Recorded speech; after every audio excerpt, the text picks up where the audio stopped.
नमस्कार अमित शाह जी। और आपसे जब भी बात करने का मौका मिलता है सोचना पड़ता है कि सवाल कहाँ पर रोकें और कितना समय आप हमें देंगे, क्योंकि सवाल आजकल दुनिया में बहुत चल रहे हैं। सबसे पहला सवाल ये है कि आपने अपनी जी जान झोंक दी दिल्ली के इलेक्शन में और हमने देखा आप खुद मैदान में उतरे और आपने एक बहुत कन्विक्शन से एक लड़ाई लड़ी, पर रिजल्ट, ऐसे रिजल्ट की आपको उम्मीद थी क्या? देखिए, सबसे पहले मैं खुद मैदान में उतरा और जी जान लगा दी। मुझे लगता है नाविका जी, आपका थोड़ा स्मृति अल्प हो गया है। जब से मैं राष्ट्रीय राजनीति में आया, हर चुनाव में मैंने जी जान से काम किया है और अपने आप को झोंका है। ना हम पहली बार हारे हैं, ना पहली बार परिणाम विपरीत आए, कई बार आए हैं। बिहार में भी हम हारे थे, कर्नाटक में भी हम हारे थे, मध्य प्रदेश, राजस्थान भी हारे थे।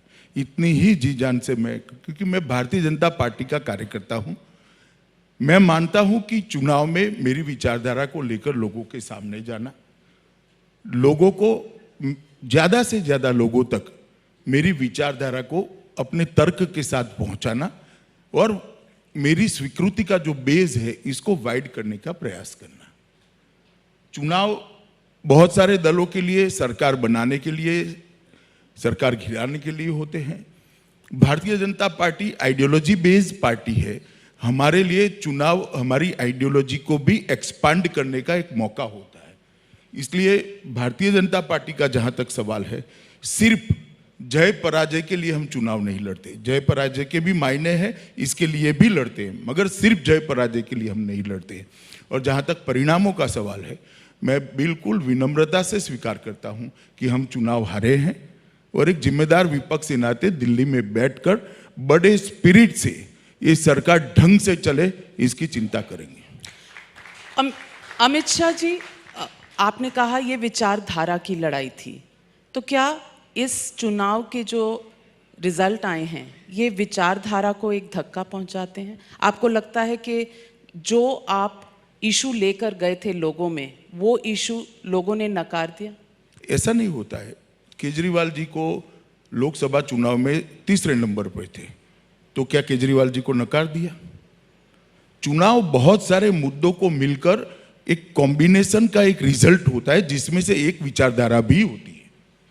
मैंने जो पहले कहा कि मैं मेरी विचारधारा को मैक्सिमम लोगों तक पहुंचाने का प्रयास करने के लिए हम लोग चुनाव को एक मौका समझते हैं। इट डजंट मीन कि चुनाव के परिणामों से विचारधारा अच्छी या बुरी होती है। तो हम तो 1950 में हमारी आइडियोलॉजी भी बनी, हमारी पार्टी भी बनी। 1967 तक 67 तक कुछ नहीं जीते थे, तो हमने आइडियोलॉजी नहीं छोड़ी। उस वक्त भी हम कहते थे कि धारा 370 को हटाना चाहिए, वो देश के लिए ठीक नहीं है। आज भी कहते हैं कि वो ठीक नहीं थी। लेकिन सवाल लोग ये कहते हैं, और आपने एक ट्वीट भी किया था चुनाव से एक दिन पहले कि आपको 45 सीट आएंगी। आपको लोगों को समझने में कुछ गलती हुई, या आंकड़े ठीक नहीं थे, या लोगों की जो ज़रूरतें थी शायद वो आपकी कैंपेन में कहीं रिफ्लेक्ट नहीं हुई? ऐसा नहीं होता है। मुझे कोई ज़रूरत नहीं थी वो ट्वीट करने की, क्योंकि दूसरे दिन चुनाव था, मेरी ट्वीट से क्या फर्क पड़ना होता। मगर मेरा जो असेसमेंट था वो मैंने लोगों के सामने रखा, और ये तो वास्तविकता है कि मेरा असेसमेंट गलत पड़ा है, वरना हमारी पार्टी जीतती। मैं तो मानता ही था कि हम जीतेंगे, बड़े बहुमत से जीतेंगे, और मुझे इसमें स्वीकार करने में कोई कभी भी संकोच नहीं होता है। व्यक्तियों का असेसमेंट होता है, व्यक्तियों का असेसमेंट गलत भी पड़ सकता है, सही भी पड़ सकता है। ज्यादातर मेरा सही पड़ा है, एक बार गलत भी पड़ा हो सकता है। तो अमित शाह जी, आपसे ये पूछूंगी कि शाहीन बाग आपने एक मुद्दा बनाया, क्या ये चुनाव का जो रिजल्ट है ये शाहीन बाग की और शाहीन बाग की तरफ है, तरफदारी करता है और सीएए के खिलाफ है, आप ऐसा मानते हैं? देखिए नाविका जी, चुनाव कभी भी एक मुद्दे पर नहीं लड़ा जाता है। हमने मुद्दा बनाया ही था और ये आज भी मुद्दा है। कि प्रोटेस्ट देश में कैसे होने चाहिए, किस प्रकार से होने चाहिए। डेमोक्रेटिक कंट्री में, डेमोक्रेटिक सेटअप में प्रोटेस्ट की व्याख्या क्या हो और किस मुद्दे पर किए जा सकते हैं, ये डिस्प्यूट का चर्चा का मुद्दा है ही, आज भी है। और इसमें हमारा एक मत है। जिस तरह से शाहीन बाग की तरफदारी करने वालों को अपना मत व्यक्त करने का अधिकार है, इस तरह से हमें भी तो हमारा मत व्यक्त करने का अधिकार है, और हमने किया। परंतु कोई एक मुद्दे के आधार पर कभी भी चुनाव के परिणाम नहीं आते। लेकिन ऑपोजिशन ने आपका ऑफ कोर्स काफ़ी कैंपेन में काफ़ी चीज़ें कही गई जिस पर बहुत लोगों ने ऑब्जेक्शन उठाया, पर आपके एक वाक्य को ऑपोजिशन ने बहुत उठाया। आपने कहा ईवीएम का बटन दबाओ तो करंट शाहीन बाग जाएगा। अगर दोबारा कैंपेन आज हो तो आप दोबारा ऐसे ही बात करेंगे? देखिए, मैं मानता हूं विपक्ष की तरफ से एक सर्टिफिकेट है कि मेरे पूरे इतने लंबे कैंपेन में से और कुछ नहीं मिला, सिर्फ ये एक वाक्य मिला जो जिसको उन लोगों ने मुद्दा बनाया। मैंने उसमें कुछ गलत नहीं कहा था। करंट मतलब किसी को करंट देने की बात नहीं है, ये एक समझाने का तरीका है कि विक्ट्री ये विचार के साथ जुड़ी है, तो आप सोच समझ कर फैसला करिए। और आप समझते हैं आपकी पार्टी की तरफ से कुछ बयान जो आए देश के गद्दारों को, और 8 तारीख को इंडिया और पाकिस्तान का मैच है, पता चल जाएगा इंडिया कौन है पाकिस्तान कौन है, और शाहीन बाग में जो प्रोटेस्टर्स बैठे हैं वो लोगों के घर में घुस के बहू बेटियों का बलात्कार कर देंगे, इस तरह के वाक्य ऐसा होने बयान चाहिए? नहीं दिया किसी ने बहू बेटियों का बलात्कार करेंगे, मगर बाकी सब जो आपने कहा वो भी बयान नहीं देने चाहिए। पार्टी ने तुरंत ही अपने आप को अलग किया है। ऐसा होता है नाविका जी की पार्टी और पार्टी के कार्यकर्ता कई स्तर से प्रोसेस होकर आगे बढ़ते हैं, धीरे धीरे पार्टी उनको आगे बढ़ाती है। हर स्तर के कार्यकर्ता चुनाव के मैदान में होते हैं। कोई कार्यकर्ता कुछ बोल जाता है, मगर जनता को मालूम है कि पार्टी कौन है। पार्टी के ऑफिशियल प्रवक्ता होते हैं, पार्टी के घोषित पार्लियामेंट्री बोर्ड होता है, पार्टी के प्रस्तापित नेता होते हैं। अगर उनके बयानों को नजरअंदाज कर कर कोई भी व्यक्ति बोलेगा, कोई छोटे व्यक्ति बोले हैं ऐसा मेरा नहीं कहना है, परंतु ये भारतीय जनता पार्टी का नजरिया नहीं हो सकता। इसका खामियाजा भुगतना पड़ा? भुगतना भी पड़ा हो सकता है, क्योंकि वोट देने वालों को क्यों वोट दिए है ये तो अंदर लिखने की व्यवस्था है नहीं, इसलिए मालूम नहीं पड़ेगा, मगर हो सकता है भुगतना पड़ा हो। अमित शाह जी, मैं मुद्दा उठाना चाहती हूँ सिटीजनशिप अमेंडमेंट एक्ट का। सिटीजनशिप अमेंडमेंट एक्ट में ऐसा लगता है कहीं ना कहीं आपने अपना एक पर्सनल स्टेक लगाया है, आप लोगों को कन्विंस करना चाह रहे हैं। क्या कहीं पर एक सेकंड, मैं 13 साल की आयु से राजनीति में हूं, मेरा पर्सनल कुछ नहीं है। जो मैं देश के लिए अच्छा समझता हूं वो ही मेरा है, और इसी के लिए मैं राजनीति करता हूं। तो प्लीज आप इसमें से सारा पर्सनल निकाल दीजिए। मेरा कुछ पर्सनल नहीं है नाविका जी, कुछ पर्सनल नहीं है। मैं जब भारतीय जनता पार्टी ज्वाइन किया 1980 में, 81-80 में, तब हमारी 2 सीटें थी। उसके बाद वाले चुनाव में उस वक्त ज्वाइन किया था और सोच समझकर ज्वाइन किया था। और आज मैं इतनी लंबी सफर कर कर यहाँ का, कुछ पर्सनल नहीं है जी। पर्सनल होता तो उसी वक्त भारतीय जनता पार्टी ज्वाइन नहीं करती। हमारी एक प्रोफेसर हुआ करती थी इला शाह कर, अंग्रेजी की प्रोफेसर थी। वो कहती थी कि भाई अच्छा बोल लेते हो, अच्छा सोचते हो, ये कहाँ पोस्टर लगाने वाली पार्टी में चले गए। उस वक्त हमें कहती थी, और उस वक्त भी तय किया था कि जब तक जिंदा रहेंगे ये पोस्टर लगाने वाली पार्टी में ही रहेंगे और कहीं नहीं जाएंगे। आज टाइम्स नाउ समिट का एजेंडा है इंडिया एक्शन प्लान 2020, लेकिन ऐसा लगता है कि जब से आप गृह मंत्री बने हैं 2019 के चुनाव के बाद, तो आप एक 2020 मैच खेल रहे हैं। जितने भी हिस्टोरिकल रॉन्ग्स थे, आपने शायद कोई निश्चय किया था कि 6 महीने में मैं सब ठीक कर दूंगा। आगे का समय आपको कहाँ मालूम है कैसे? कुछ 2020 नहीं है। देश में 70 साल से मुद्दे लटके हुए थे, लंबित थे। मोदी जी ने एक निर्णायक फैसला लेते हुए, दृढ़ राजनीतिक इच्छा शक्ति का परिचय कराते हुए देश हित में सारे फैसले लिए। 370 आपने हटा दिया, ट्रिपल तलाक आपने कर दिया, आपने उसके बाद सीएए कर दिया। आपने, जब मैं पिछली बार आपसे मिली थी दिसंबर 17 को, आपने कहा था कि सीएए का मुद्दा है और इसके बाद तुरंत एनआरसी आएगा। आपको लगता है कि आपने इमेजिन किया था कि रिएक्शन सीएए का इस तरह होगा, और इसलिए क्या आपने अपना जो प्लान था एनआरसी का उसको इस वक्त शेल्फ कर दिया है? देखिए नाविका जी, आप बड़ी सीनियर जर्नलिस्ट हैं और मैं देश भर के पत्रकारिता के क्षेत्र में काम करने वाले सभी पत्रकारों को कहना चाहता हूं, सीए का कितना विरोध होता है, किस प्रकार से विरोध होता है, इसकी जरूर आप मीमांसा करिए, इस पर जरूर चर्चा करिए, मगर ये भी तो चर्चा करिए कि क्यों हो रहा है विरोध। कोई मुझे आज तक ऐसा कोई प्रावधान बताया नहीं, कोई प्रोविजन बताया नहीं सीए में, जो सिटीजनशिप अमेंडमेंट एक्ट है उसमें, कि किस प्रावधान के तहत, किस प्रोविजन के अंडर वो ऐसा फील करते हैं कि ये एंटी मुस्लिम या एंटी माइनॉरिटी है। और आप भी अगर स्टडी किया हो, ऑडियंस में भी किसी ने स्टडी किया तो जरूर बताए, मुझे कोई आपत्ति नहीं है चर्चा करने में। अगर विरोध करना ही है भारतीय जनता पार्टी का और विरोध के लिए निकलना ही है, मुद्दा हो या न हो, तो फिर तो हो ही सकता है। तो ये जो स्टैंड लिया है लोगों ने, कहीं ना कहीं एक अंदेशा है कि सीएए पर बात रुकने वाली नहीं है, और आपने जैसे कहा आपको आगे का क्या पता है, शायद इसी सस्पेंस से ये जो पॉलिटिकल इसकी ऑपोजिशन है वो हो रही है। इसका मतलब सीएए विरोध करने जैसा नहीं है,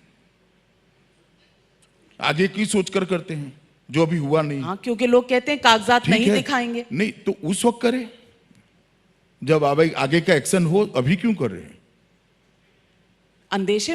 अंदेशे में थोड़ी ना आंदोलन होते हैं।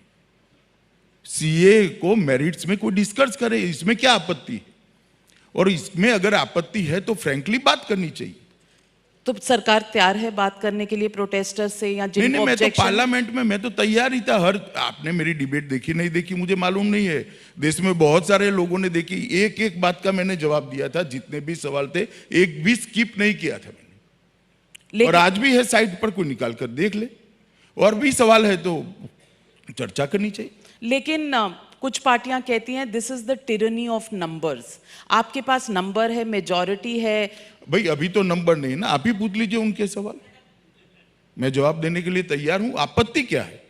आपत्ति यह है कि ये डिस्क्रिमिनेटरी है। आप रिलीजन के बेसिस पे डिस्क्रिमिनेशन कर रहे हैं जो कॉन्स्टिट्यूशन अलाउ नहीं करती है। अच्छा है आपने मुझे पूछ लिया, वरना ये आपके मन का सवाल ऐसे ही रह जाता। अब मैं आपको आपके कार्यक्रम से माध्यम से पूरे देश को बताना चाहता हूं, ये जो हमने सीए लाया है, इसी तरह का लॉन्ग टर्म वीजा के लिए, लॉन्ग टर्म वीजा का मतलब है लंबे समय तक भारत में रहने की परमिशन, जो पाकिस्तान और बांग्लादेश से और अफगानिस्तान से लोग आए हैं, इसमें हिंदू सिख के लिए है, इसमें क्रिश्चियन भी नहीं थे, बौद्ध भी नहीं थे, जैन भी नहीं थे। 30 मार्च 1964 को गृह मंत्रालय ने हिदायत दी, इन समुदायों को भारत में आराम से रहने दिया जाए। अगर गलत है तो क्यों?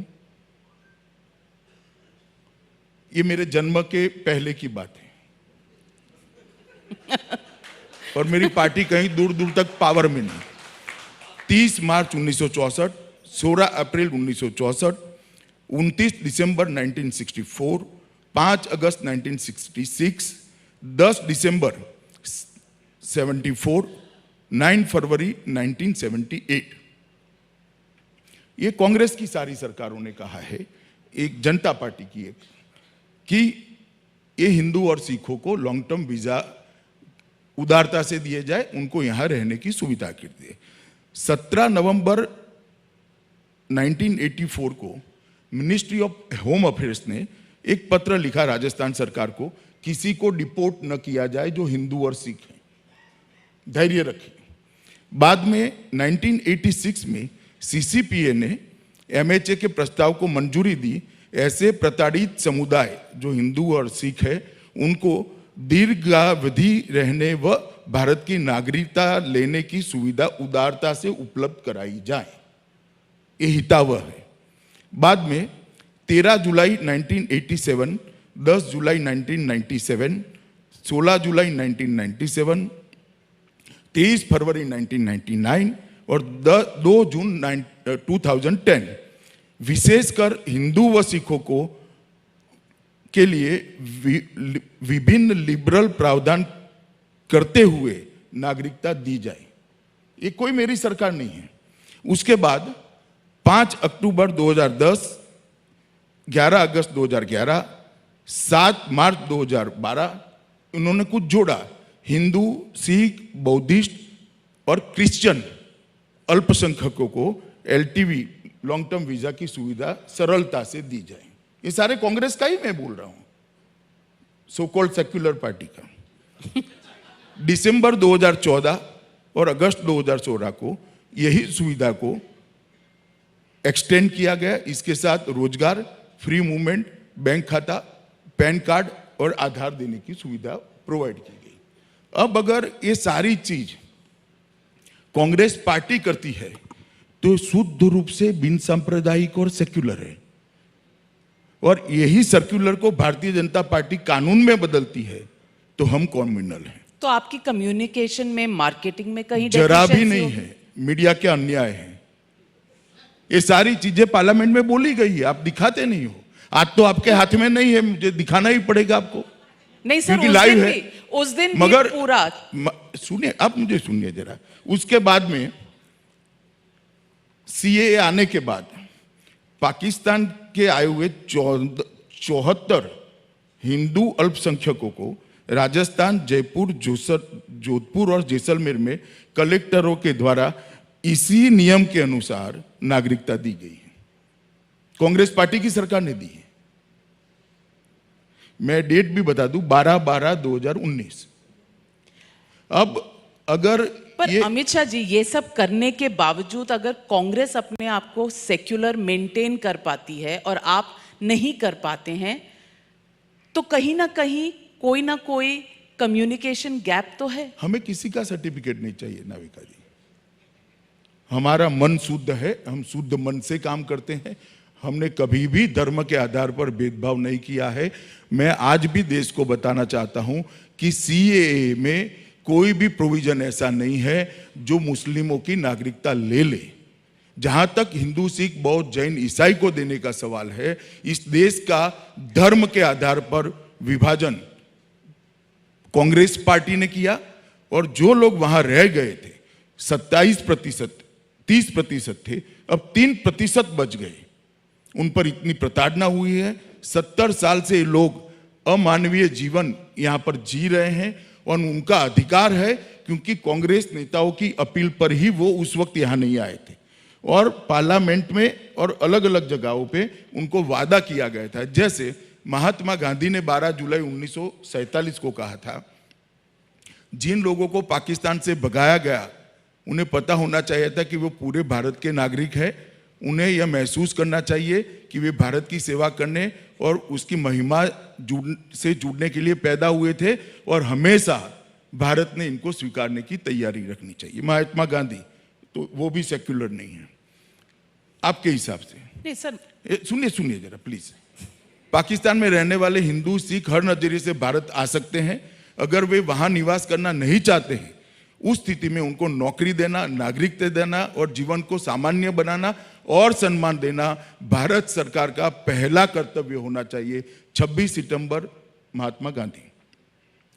कांग्रेस पाकिस्तान के उन सभी गैर मुस्लिमों को, ये कांग्रेस का प्रस्ताव है, कांग्रेस पार्टी का, कांग्रेस पाकिस्तान के सभी गैर मुस्लिमों को, जिसका मुद्दा आप उठा रही हैं, पूर्ण सुरक्षा देने के लिए बाध्य है, उनके सम्मान की रक्षा करने के लिए बाध्य है, और उनको नागरिकता देने के लिए भी बाध्य है। कांग्रेस पार्टी की कार्यकारी समिति 25 नवंबर 1947 को यह प्रस्ताव किया है। इसके बाद में JB कृपलानी, जो कांग्रेस के अध्यक्ष थे उस वक्त, भारतीय संघ के सेवा और समझौते के संदर्भ में केंद्रीय और प्रांतीय नियमों को हिंदू और सिखों को नागरिकता देने के लिए सहज कर देना चाहिए, उनको खुले मन से स्वीकार कर लेना चाहिए। डॉक्टर मनमोहन सिंह, अल्पसंख्यकों को बांग्लादेश से जिस देशों में उत्पीड़न का सामना करना पड़ा, बांग्लादेश जैसे, और अगर हालात इनको मजबूर करती है तो हमारा नैतिक दायित्व है कि वो अभागे लोगों को नागरिकता प्रदान करने में हमें आगे आना चाहिए। अमित शाह जी, और आपने सारे वाक्य गिना नहीं, दिए, ये 2003 लेकिन में। आज 2020 है। 2020 में आप यूनियन गृह मंत्री हैं। आपके ऊपर भी तो दायित्व होता है कि अगर किसी को इससे प्रॉब्लम है तो उनके साथ एंगेज करें, उन्हें कन्विंस करें और उन्हें अपने साथ चलिए लेकर मैं चलें। आपके माध्यम से कह देता हूं, जिसको भी प्रॉब्लम है मेरी ऑफिस से समय मांगे, 3 दिन की अवधि में मैं मिल लूंगा और सबसे चर्चा करूंगा। शाहीन बाग के लोगों, जो मैंने जिसे भी कहा, मैंने जो भी आना चाहे मैं तो मिलूंगा। पहले भी कहा था, फिर से कह देता हूं, मुझे क्या आपत्ति है, मगर चर्चा किसी को करनी नहीं है। तो आप चर्चा होगी तो मेरिट्स में होगी ना, मेरिट्स पे चर्चा करनी पड़ेगी और जिसको करनी है इसका स्वागत है जी। तो अमित शाह जी, सवाल ये भी उठता है कि 2014 में, और ये कई लोगों ने बीजेपी से ये कहा है कि 2014 में जब मोदी सरकार आई तो 2015 तक मतलब पहले के 8-10 महीनों में बहुत सी ऐसी ऑपोजिशन की चीज़ें हुई जिसमें टॉलरेंस की इशू हुई, लिंचिंग की इशू हुई, चर्च तोड़े गए और अवार्ड वापसी का एक दौर चला। अब हम देख रहे हैं आपका दूसरा कार्यकाल मोदी जी का शुरू हुआ है और कुछ एक पैटर्न है। आपको लगता है एज यूनियन होम मिनिस्टर कि ये एक पैटर्न है? अवार्ड वापसी के लिए सबने घोषणा करी, बहुत कम लोगों ने वापस भेजा है। अच्छा, आई नहीं हाँ, वापस? मैं थोड़ी स्पष्टता कर दूं, बहुत कम, मतलब इक्का दुक्का आया है वापिस। आपको इसमें कोई पैटर्न दिखता है? ये जो मुझे कोई पैटर्न नहीं दिखता, ऐसा ही है सब, सिर्फ घोषणा करी है। तो ये जो प्रोटेस्ट हैं, जो लोग सड़कों पे बैठे हुए हैं, आप as law and order machinery, अब दिल्ली में ही जामिया में देखिए ऐसा है, जहां तक प्रोटेस्ट का सवाल है, शांतिपूर्ण प्रोटेस्ट करने का सबका अधिकार है और हम उसको एक्नॉलेज करते हैं, हमारा टॉलरेंस है। जो लोग शांतिपूर्ण प्रोटेस्ट करें उनका अधिकार है डेमोक्रेसी में भी, कैसे मार दे उसके अधिकार को? तो जामिया में जो दिल्ली पुलिस ने किया स्टूडेंट्स के साथ, वो टॉलरेंस है? दिल्ली पुलिस वहां बस को जलाने वाले स्टूडेंट के पीछे भागकर अंदर गई थी। बस जलाने का किसी को अधिकार नहीं है। लेकिन दो चीजों में अंतर है, शांतिपूर्ण रूप से धरना करना और बस जलाना, किसी की स्कूटी जला देना, किसी की गाड़ी जला देना, उसका भी तो अधिकार है। जिसकी गाड़ी या स्कूटी है उसके भी तो अधिकार की रक्षा यही सरकार ने करनी है। और उसके बाद जामिया के ऊपर जो होता है, गार्गी कॉलेज में कुछ होता है, जेएनयू में कुछ होता है, तो पुलिस खड़ी तमाशा देखती है। देखिए, जेएनयू का मसला अलग था, वो एक फीस का आंदोलन था। आप भी पढ़ती होगी तब ऐसे आंदोलन देखे होंगे, स्टूडेंट आंदोलन फीस के मामले में या कोई एजुकेशन के इश्यू पर कई बार होते हैं, जिस पर आयशे घोष पर लाठी भी मारी गई, स्टिचेस भी लगे, लेकिन दिल्ली पुलिस ने कोई कार्रवाई नहीं सिर्फ की। आयशे घोष को नहीं लगी थी, काफी लोगों को लगी थी, जिनका नाम आप ढूंढने की परवाह भी नहीं करते हैं। नहीं, हमारे 2 ग्रुप थे, तीसरे ग्रुप को भी लगा है। और गार्गी कॉलेज में इतना कुछ होता है, दिल्ली पुलिस पीछे खड़ी रहती है। अगर मुद्दा ये है कि अगर हम देश के कैपिटल में लॉ एंड ऑर्डर की सिचुएशन इस तरह से देखेंगे तो मैसेज क्या जाता है बाकी देश में? देखिए, लॉ एंड ऑर्डर की सिचुएशन की कंपैरिजन इस प्रकार से नहीं की जा सकती। आंदोलन किस प्रकार से होता है, पुलिस ने इस प्रकार से रिस्पॉन्ड करना पड़ेगा। और मैं बहुत फर्मली मानता हूं कि उस वक्त पुलिस ने उचित कदम उठाया था, इसमें मुझे जरा भी दो राय नहीं है और पुलिस के साथ हूं। अमित शाह जी, आपने कहा कि आप सबसे बात करने के लिए तैयार हैं।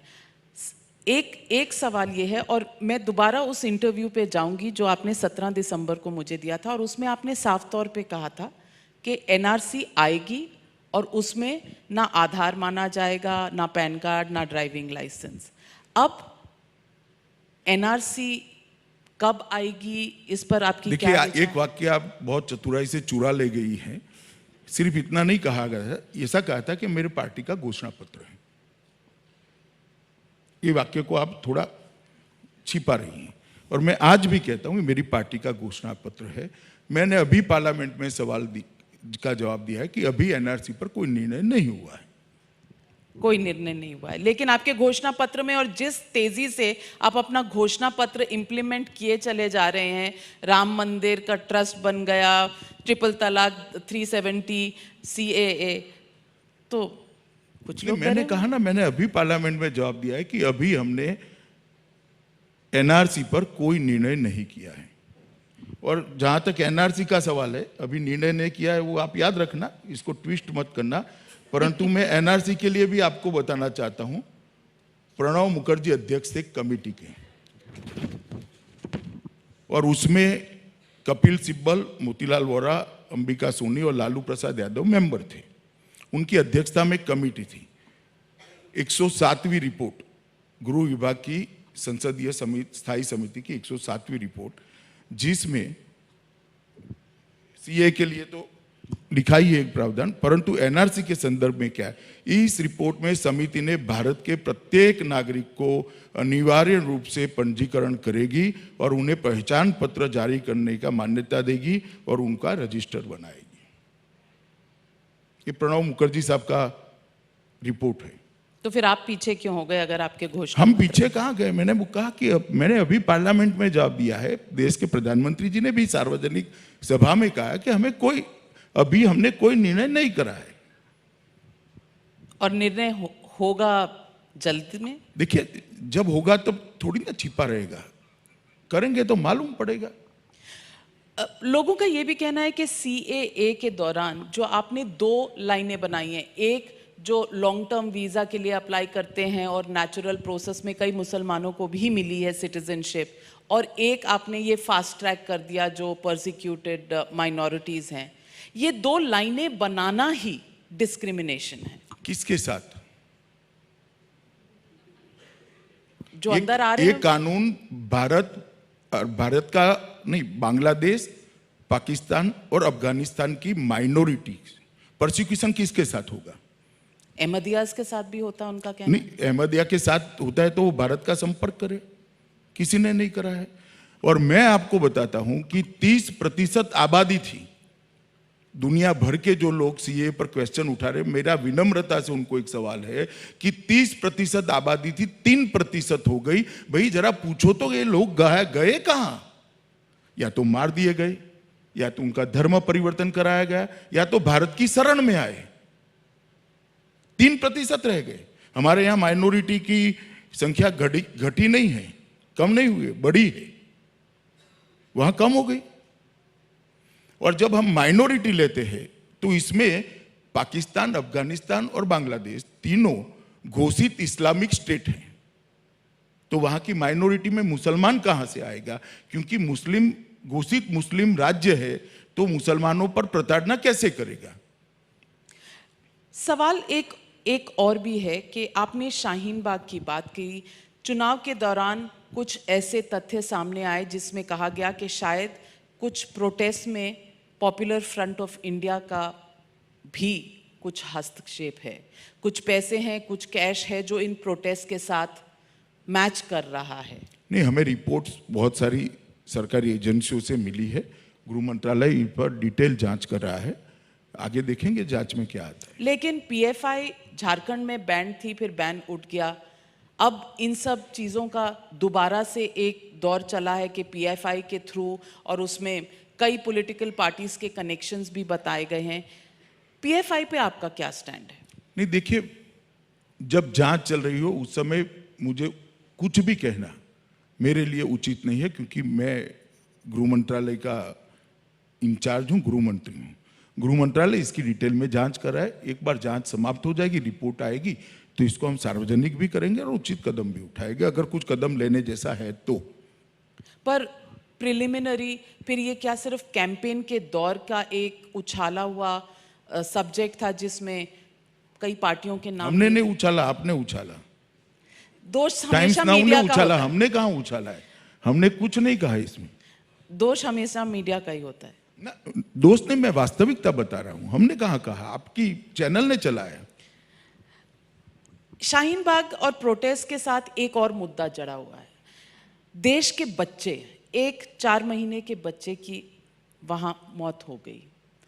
बच्चे उठाकर बच्चों को सिखाया जा रहा है जो हिटलर की चाल चलेगा, और कई कई वाक्य यहाँ हुए हैं दोनों तरफ से। जिन्ना वाली आज़ादी चाहिए, जिन्ना वाली आज़ादी, और दफन कर देंगे हिंदुओं को। और शर्जील इमाम की बात है जिन्होंने कहा कि 5 लाख लोग अगर आ जाएं तो चिकन नेक में बंद करके आसाम को काट सकते हैं, और ये मुसलमानों को करना चाहिए। आपको लगता है कि ये एक इशू है जिसको उत्तेजित एटमॉस्फेयर में आता है और चला जाता है, या इंटेलिजेंस के हिसाब से आपको लगता है कि ये सिक्योरिटी के लिए ज़रूर एक डेंजर है? देखिए, किसी ने भी इस प्रकार के एक्सट्रीम स्टेटमेंट आइदर और साइड से नहीं करने चाहिए। वो देश के लिए और देश के भविष्य के लिए ठीक नहीं होते। जहाँ तक शर्जील इमाम का सवाल है, उन्होंने असम बंद करने की बात करी थी, हमने उनको अभी बंद कर जेल में रखा है। सेडिशन कहा जाता है, आपकी सरकार में सेडिशन बड़े आराम से और बहुत जल्दी जल्दी यूज होता है। एक बार आप डाउनलोड कर आंकड़े निकाल दीजिए, कांग्रेस से 2% भी नहीं है, 2% भी नहीं। और जो नेता 370 की वजह से अंदर रखे हुए पिछले 6 महीने से, और अब उन पे PSA लगाया गया है, वो दोनों पहले फॉर्मर चीफ मिनिस्टर्स रह चुके हैं कश्मीर के, उमर अब्दुल्ला, महबूबा मुफ्ती। और जो चार्जशीट उनके खिलाफ है, जो FIR है, उसमें तथ्य भी कोई नहीं है। बस ये कहा गया है कि महबूबा मुफ्ती अपने पिता की बेटी हैं तो इसलिए डिटेंशन में रहनी चाहिए। ये आपको लगता है डेमोक्रेसी में पॉलिटिकल लीडर्स को इतनी लंबी दौर के लिए डिटेंशन में रखना सही है? देखिए, ये निर्णय वहाँ के स्थानीय प्रशासन ने लेना है, और स्थानीय प्रशासन जो निर्णय लेता है इसमें भारत सरकार का कोई हस्तक्षेप नहीं है। एक दूसरा, आप जो बता रही है, इसके साथ बहुत सारे ट्वीट भी एनक्लोज किए हैं कि 370 हटाओगे तो देश जल जाएगा, हाथ जल जाएंगे, स्वयं जल जाओगे। बहुत सारे ट्वीट्स हैं, ऐसा नहीं है कि कुछ मटेरियल नहीं है। वो निर्णय तो अब कोर्ट ने करना है। सुप्रीम कोर्ट में केस गया है, शायद उमर अब्दुल्ला जी की ओर से पिटीशन हुई है, तो सुप्रीम कोर्ट इसको तय करेगा। और मैं मानता हूँ लीगल प्रोसेस है, ये लीगल प्रोसेस है। हाँ? और आप कहते हैं कि कश्मीर नॉर्मल है, तो ये नॉर्मलसी का सिग्नल है, सिंबल है कि बड़े नेता सारे डिटेंशन में हैं? देखिए, नॉर्मल का मतलब नाविका जी आज वहाँ जा सकती है परिवार के साथ, बच्चों को लेकर, कुछ चिंता का विषय नहीं है। मगर नाविका जी वहाँ जाकर ऐसा भाषण करे जिससे शांति खत्म हो, तो सरकार को कदम उठाने पड़ेंगे। तो नाविका जी जा सकती हैं, लेकिन सीताराम येचुरी जी नहीं जा सकते, राहुल गांधी जी नहीं जा इसके सकते। बाद में गए नहीं, अभी जो जाए वो जाए, हम सबको परमिशन दे रहे हैं। सिर्फ महबूबा मुफ्ती और उमर अब्दुल्ला को नहीं? क्योंकि वो एक प्रावधान के अंदर जेल में है, वो भी बाहर निकले बाद में कहीं और पर बाकी भी। ऑपोजिशन लीडर्स को आप अब कह रहे हैं खुले तौर पर कि वो जाने की इजाजत है, जाना चाहें तो नहीं, जा किसी को नहीं रोका है जी। हम भी यशवंत सिन्हा जाकर आए 2 महीने पहले, 1 महीने पहले, और अरुण शौरी जी भी गए थे। बाद में उन्होंने कहा मीडिया ने हमें कवरेज नहीं दिया।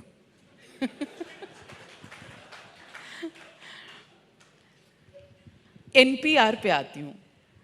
NRC हटा तो NPR की बात शुरू हुई। आपने कहा आप एक नेशनल पॉपुलेशन रजिस्टर बनाएंगे, इस पर भी लोगों को दिक्कत है, कह रहे हैं कागज नहीं दिखाएंगे, और पहली बात, कागज दिखना ही नहीं, ऑटोमेटिक हो जाएगा ना। आप इंफॉर्मेशन जो मुंह जबानी देनी है देन, किसी के डॉक्यूमेंट ही नहीं मांगा है NPR में। ये तो गलत प्रचार है कांग्रेस पार्टी का। तो जो कहते हैं कागज नहीं दिखाएंगे, मैं तो कहता हूं मत दिखाओ भैया, दिखाना ही नहीं है, दिखाने की जरूरत नहीं है, आपको मुंह जुबानी लिखा देना है। सेंसस का जिस तरह से आकलन होता है बस वही है, उसी तरह से है, कांग्रेस ने भी करा है, हम भी कर रहे हैं। तो आप कह रहे हैं कि कांग्रेस इतनी पावरफुल हो गई कि आपका जो भी पॉलिसी होती है उस पर वो इतना शोर मचा लेते हैं कि लोग उनसे ज्यादा और आपसे कम कन्विंस होते हैं? ऐसा नहीं है। देखिए, CAA के पक्ष में मैं आज आपको टाइम्स नाउ को एक चैलेंज देकर जाता हूं। देश भर में आपके कैमरामैन फैले हुए हैं, आप CAA के पक्ष के सारे फुटेज निकाल दीजिए और CAA के विरोध के सारे फुटेज निकाल दीजिए, और ऑनेस्टली इसका इवेल्युएशन कर कर दिखाइए। 20 गुना ज्यादा लोग सीए के पक्ष में आए, मगर उन्होंने पत्थर नहीं चलाए, उन्होंने बस नहीं जलाई, उन्होंने डेमोक्रेटिक प्रोटेस्ट, डेमोक्रेटिक विल अपनी प्रदर्शित करी है। मगर मीडिया उसी को कवर करेगा कि जहां कुछ चटपटी बातें होंगी, जहां बस जल जाएगी, जहां गाड़ी जल जाएगी, जहां किसी को थप्पड़ लग जाएगा, कहीं पुलिस ने डंडा चलाने लगेगा, तो फिर इस प्रकार से अन्याय होगा। बाकी मैं अभी भी कहता हूं टाइम्स नाउ चैनल को, देश भर में आपके फैले हुए लिस्ट ना हो तो डेट वगैरह मैं आपको दे दूंगा, इसके फुटेज निकालकर देश को दिखाना चाहिए। 1.5-2 लाख लोग इकट्ठा हुए हैं और सीएए के समर्थन में सबने नरेंद्र मोदी जी के साथ अपना सॉलिडारिटी व्यक्त किया। अमित शाह जी, कई स्टेट्स ने एंटी सीएए रेजोल्यूशन असेंबलीज में पास किए हैं, इसका आप क्या औचित्य समझते हैं? देखिए, अब ये तो वकील तय करेंगे। मेरा तो इतना ही कहना है कि इसकी लीगल परिभाषा में कोर्ट को जाना है, सरकार को अपना कानूनी पक्ष कोर्ट को समझाना पड़ेगा और थप्पा लगाना पड़ेगा, क्योंकि चैलेंज हुआ है। परंतु मैं इतना भी कहता हूं कि सिर्फ लीगल नहीं, मॉरल तरीके से भी कोई इसका डिस्कशन तो करे कि इसमें तकलीफ क्या है। मॉरल तरीके से करिए, चलिए। लीगल तो जब कोर्ट करेगी तब करेगी। मैं अभी भी कहता हूं कि इसमें anti minority, anti Muslim provision कौन सा है, एक निकाल कर बताइए। अब कोई चर्चा करने के लिए ही तैयार नहीं है। एक जो एनआरसी पे आपने कहा कोई चर्चा नहीं हुई, तो एक ट्वीट था जो नवंबर 2019 में बीजेपी के हैंडल से आया, जिसमें लिखा था, we will ensure implementation of NRC in the entire country, we will remove every single infiltrator from the country except Buddhist and Hindus and Sikhs, और आपको टैग किया था। ये ट्वीट बाद में गायब हो गया। नहीं, हटाया, ये मुझे मालूम नहीं, हटाना नहीं चाहिए था। ये हमारा घोषणा पत्र है जो आप पढ़ रही है, वो घोषणा पत्र है ही आज भी। मैंने पहले ही कहा है कि हमारे घोषणा पत्र में प्रोविजन है, हमने रखा है देश की जनता के सामने विषय। तो हटा क्यों? मालूम नहीं, अब आप लोगों के शोर से कोई डर गया होगा, बेचारा छोटा कार्यकर्ता। मगर ये हमारा घोषणा पत्र है नाविका जी, ये डॉक्यूमेंटेड चीज है, कोई नई चीज नहीं है। राहुल गांधी, मगर मैंने इतना भी स्पष्ट करा है कि अभी सरकार ने कोई निर्णय नहीं करा है एनआरसी के लिए, इसलिए अभी एनआरसी का क्यों विरोध कर रहे हो भाई, जब आया ही नहीं। कश्मीर में आपने एक और वादा किया था, और जो आपके घोषणा पत्र में है, कि कश्मीरी पंडितों को वापस ले जाएगा, उनकी कॉलोनीज बसेंगी, उनके लिए सिक्योरिटी और घरों का प्रावधान होगा। ये सच्चाई कश्मीरी पंडितों के लिए कब होगी? हम तो जरूर वादा पूरा करेंगे, मगर मेरा देश भर के मीडिया से एक आग्रह है कि काल्पनिक भय को आप इतना रिप्रेजेंट करते हो। 4 लाख लोग अपने परिवार, अपनी मातृभूमि छोड़कर अपने ही देश के अंदर निराश्रित हो गए, उनको कभी रिप्रेजेंट करोगे आप? दिखाओगे आप? दिखाना चाहिए या नहीं दिखाना चाहिए? एक काल्पनिक भय को लेकर आप इतना कवरेज करते हो, मुझे कोई आपत्ति नहीं, करिए। क्षीर हमें करना पड़ेगा, हम करने के लिए तैयार हैं, परंतु ये तो घटना हो चुकी है। 5 लाख लोग वहां से भागकर अपनी जान बचाकर आए, हजारों मारे गए, कई महिलाएं अपमानित हुई, अरबों खरबों की संपत्ति छोड़कर भागे हैं, दाने दाने को मोहताज हो गए, आज एक अस्थायी कॉलोनी में रह रहे हैं।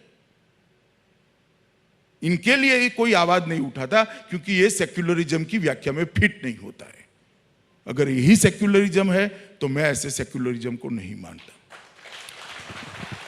Amit Shah ji, former home minister mister Chidambaram ने कहा है कि सीएए और एनआरसी जो आपके मैनिफेस्टो में है, वो हिंदुस्तान को हिंदू राष्ट्र बना देंगे। मेरे मैनिफेस्टो में नहीं है, चिदम्बरम जी के समय में ही ये हुआ है।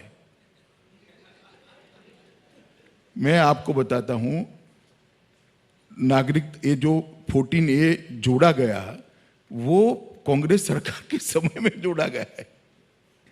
और अफगानिस्तान में एनआरसी है, पाकिस्तान में एनआरसी है, बांग्लादेश में एनआरसी है, उनको क्यों आपत्ति नहीं है?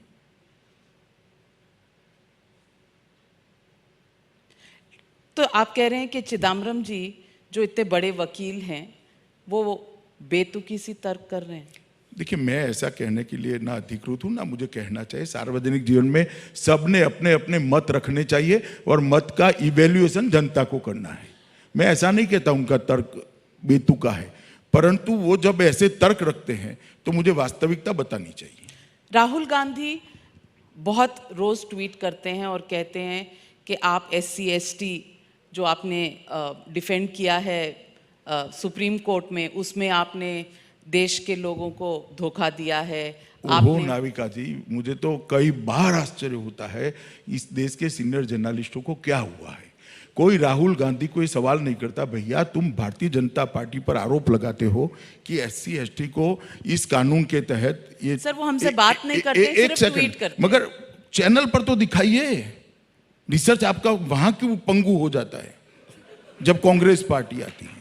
मैं आपको बताता हूं, पूरी देश की जनता को, विशेषकर SC ST समुदाय के मेरे भाइयों और बहनों को, ये जो प्रस्ताव सुप्रीम कोर्ट में चर्चा में आया, वो प्रस्ताव कांग्रेस की उत्तराखंड सरकार ने किया हुआ प्रस्ताव है, भारतीय जनता पार्टी ने किया हुआ प्रस्ताव नहीं है। और ये स्टैंड कांग्रेस सरकार का था रिजर्वेशन के लिए, भारतीय जनता पार्टी की सरकार का नहीं है। ये विवाद का कानूनी परिणाम आज आया है। जब 2003 में वहां पर रिजोल्यूशन हुआ, तब वहां पर कांग्रेस की सरकार थी, मेरी सरकार नहीं थी।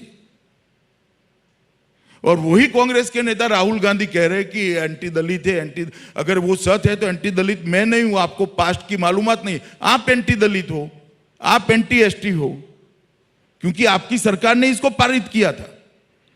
और मैं देश भर के दलित भाइयों को कहना चाहता हूं कि आप उत्तराखंड सरकार की साइट पर चले जाइए। उत्तराखंड सरकार की साइट पर इसकी तिथि पड़ी है और उस दिन कौन मुख्यमंत्री था, किस पार्टी की सरकार ही थी, वो भी पड़ा है। मगर एक कहने के बाद भी दूसरे दिन कहीं पर भी स्पष्टता नहीं छपती है, ना दिखाई जाती है।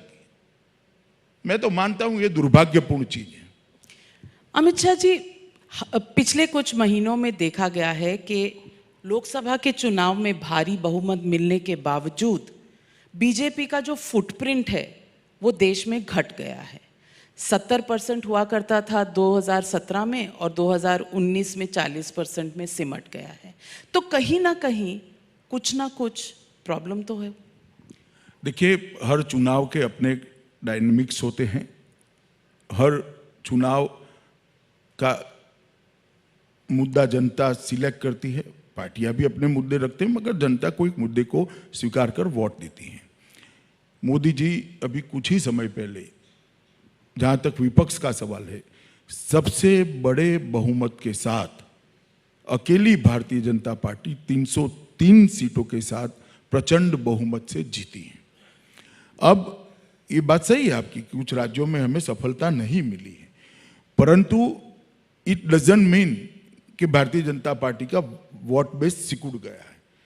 और सफलता नहीं मिली है इसमें भी, मानो महाराष्ट्र, तो हम चुनाव जीते हैं, हम चुनाव हारे नहीं हैं।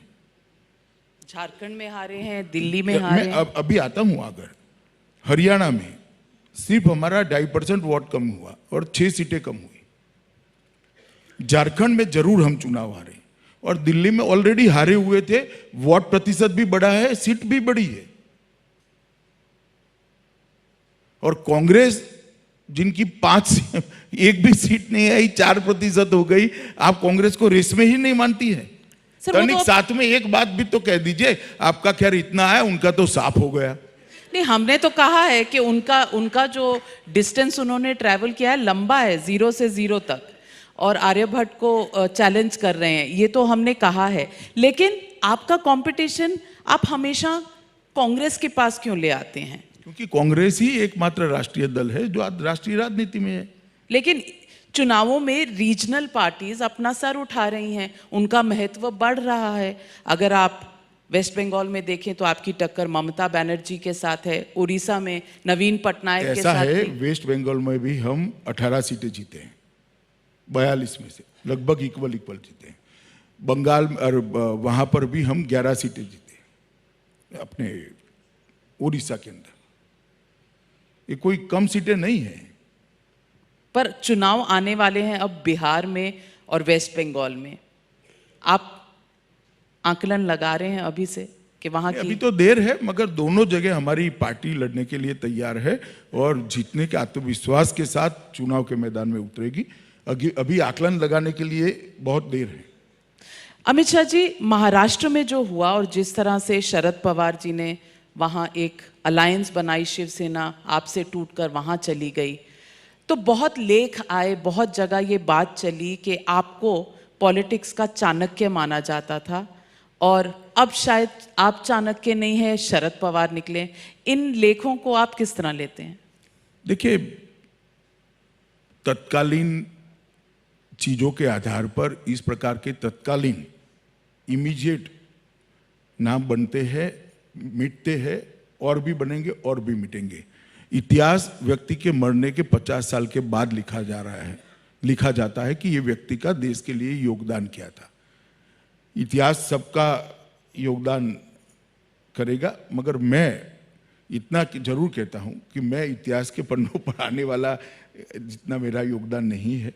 शरद पवार जी बहुत पुराने नेता है और ढेर सारी सरकारें तोड़ी है, फोड़ी है, बनाई है और ऐसे ढेर सारी चीजें उन्होंने करी भी है। तो आप चाणक्य की पदवी उन्हें सौंप रहे हैं? मैंने कहा कि मैंने कभी दावा नहीं किया कि मैं चाणक्य हूं, ना कभी बन सकता हूं, क्योंकि कम से कम मैंने मेरे जीवन में चाणक्य को अच्छी तरह से पढ़ा है, समझा है और उनकी तस्वीर भी है उनकी आपके कमरे में। तस्वीर भी है, उनकी हाइट को मैं भी जानता हूं। और अमित शाह बेचारा बहुत छोटा आदमी है, पंगु आदमी है चाणक्य के सामने। इसलिए मेरा कभी दावा नहीं है और मेरा सबसे निवेदन है कि कभी भी मेरी कंपैरिजन भगवान कौटिल्य के साथ मत करिए। अमित शाह जी, एक सवाल ये पूछूंगी कि राहुल गांधी ने अभी इलेक्शन के दौरान ज्यादा कैंपेन नहीं किया दिल्ली में, पर एक जगह ये कहा कि देश का युवा निकलेगा बाहर और मोदी जी को डंडा मारेगा। आप ऐसे बयानों के बारे में क्या कहेंगे? देखिए, ऐसे बयान मैं तो मानता हूं दुर्भाग्यपूर्ण है, मगर ये भी दुर्भाग्यपूर्ण है कि देश के गद्दारों को गोली मारो, ये भी दुर्भाग्यपूर्ण है। मगर इसने मीडिया को दिखाया और जिस प्रकार से हाईलाइट किया, शायद डंडा मारने की बात को आप लोगों ने इतना नहीं दिखाया, क्योंकि आप उनको जायज मानते हैं। सर, वो हमें कहते हैं हम आपके मित्र हैं, आप हमें कहते हैं हम उनके मित्र हैं, हम जाएं तो जाएं कहां? नहीं, कहीं नहीं जाना है। आप सेल्फ असेसमेंट लगाइए ना, दोनों वक्त के फुटेज निकाल कर मिनट में नाप लीजिए। आपको नहीं लगता कि आजकल पॉलिटिकल लेवल पर सचमुच टॉलरेंस कहीं ना कहीं कम हो गई है? नहीं, कहां कम हुए वो आप ढूंढते रहे, हमें बहुत है। क्योंकि अगर हम आपकी तरफ की बात करें तो हमें संघी और भक्त कहा जाता है, और उनकी तरफ की बात कहें तो आप कहते हैं कि हम खान मार्केट गैंग है। देखिए, इसको पॉलिटिकल टॉलरेंस कम होने का नाम नहीं देना चाहिए। पॉलिटिकल टॉलरेंस विरोधी बयानों को सहन करने की शक्ति दिखाता है, मगर जितना आपका अधिकार है इतना ही हमारा भी अधिकार है मीडिया के बारे में टिप्पणी करने का।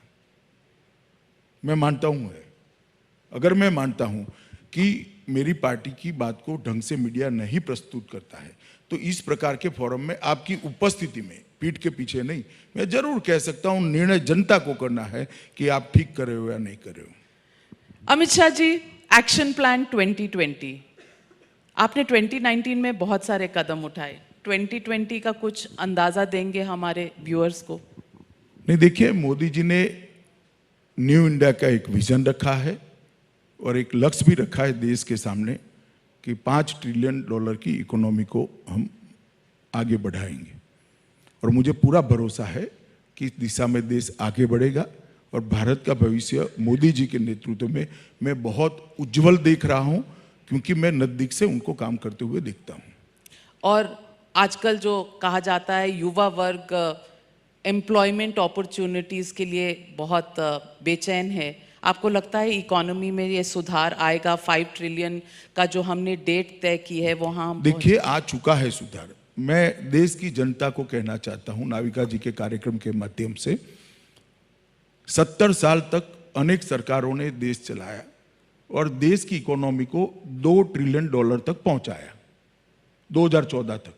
2014 से 19 तक मोदी जी के नेतृत्व में देश चला, मोदी जी के नेतृत्व में सरकार चली और 5 साल के अंदर ही 2 ट्रिलियन से 2.9 मतलब $2.9 ट्रिलियन तक पहुंचे। तो 70 साल का जो विकास था, 70 साल का इकोनॉमी का यात्रा था, जीरो बेस गिन ले 1947 में जो नहीं होता है, फिर भी जीरो बेस गिन ले तो उसका आधा 5 साल के अंदर हमने जंप लगाया है। और मुझे भरोसा है कि ये 3 मिलियन टन के बेस पर 5 मिलियन टन जाने के लिए हम बिल्कुल तैयार है। देश उस दिशा में आगे जा रहा है और 103 लाख करोड़ के इंफ्रास्ट्रक्चर की इन्वेस्टमेंट की जो योजना है जरूर सफल होगी। और जिस प्रकार से इन्वेस्टमेंट आ रहा है वो ग्लोबल स्लोडाउन के टेम्पररी फेज को साइड पे रखे तो जरूर देश ये जंप लगा पाएगा, ऐसा मुझे भरोसा है। अमित शाह जी हमारे साथ बात करने के लिए इस प्लेटफॉर्म पर टाइम्स नाउ समिट का जो पहला एडिशन है इस मंथन में पार्टिसिपेट करने के लिए और हमें आशीर्वाद देने के लिए आपका बहुत बहुत धन्यवाद नाविका जी।